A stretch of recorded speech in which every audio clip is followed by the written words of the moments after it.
మెనరిక పెళ్లిళ్లు చేసుకోవడం వల్ల పిల్లలు అబ్నార్మల్ గా పుడతారా? ఇది నిజమేనా? అని కామెంట్ సెక్షన్ లో క్వశ్చన్ అడిగారండి. I'm doctor Praveena fertility centre Khammam.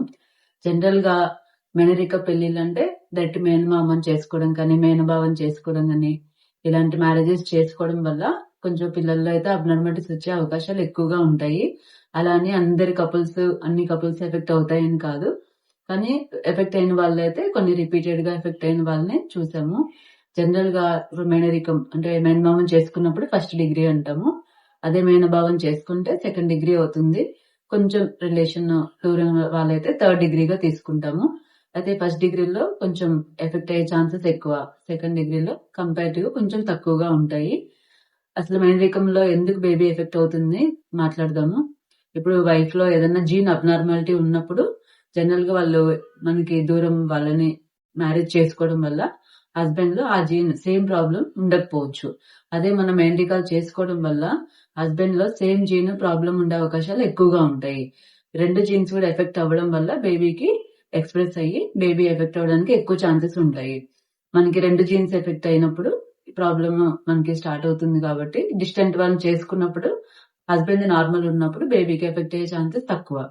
అలా అని మనకి అన్ని కపుల్స్ లో ఎఫెక్ట్ అవ్వడం అయితే జరగదు. జనరల్ గా ఇప్పుడు ఏదైనా కపుల్లో మనకి ఈ ప్రెగ్నెన్సీలో ఒక ప్రాబ్లం జరిగింది, మనం ఫిజికల్ గా ఏదైనా ప్రాబ్లమ్స్ ఉన్నప్పుడు మనం టిఫా స్కాన్ లో గానీ ఎన్టీ స్కాన్ లో గానీ కొంతవరకు దాన్ని కనుక్కొని ఒకవేళ ఏదైనా ప్రాబ్లం ఉన్నప్పుడు దాన్ని టర్మినేట్ చేసుకోవచ్చు.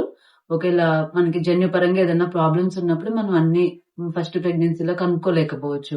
ఒకవేళ బేబీకి పుట్టిన తర్వాత ఏదైనా మెంటల్ రిటార్డేషన్ రావడం కానీ డిలేడ్ మైల్ స్టోన్స్ ఉండడం కానీ ఇలాంటివి చేసినప్పుడు పర్టికులర్ జీన్స్ ఏదైనా ప్రాబ్లం ఉందా ఆ బేబీకి టెస్ట్ చేసుకుని నెక్స్ట్ ప్రెగ్నెన్సీలో ఉమ్మని పరీక్ష చేసుకోవడం ద్వారా ఆ ప్రాబ్లం రికరెన్స్ రాకుండా చూసుకోవచ్చు.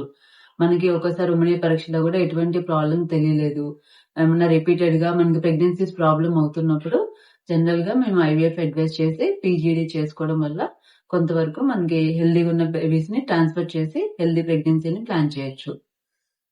సో మనకి జనరల్ గా మేనరికం పెళ్లిళ్ళు చేసుకోవడం వల్ల అయితే కొంచెం అబ్నార్మాలిటీస్ ఎక్కువగా వచ్చే అవకాశాలు ఉంటాయి. వీలైనంత వరకు మేనరికం పెళ్లిళ్ళు అవాయిడ్ చేయడం మంచిది. Thank you.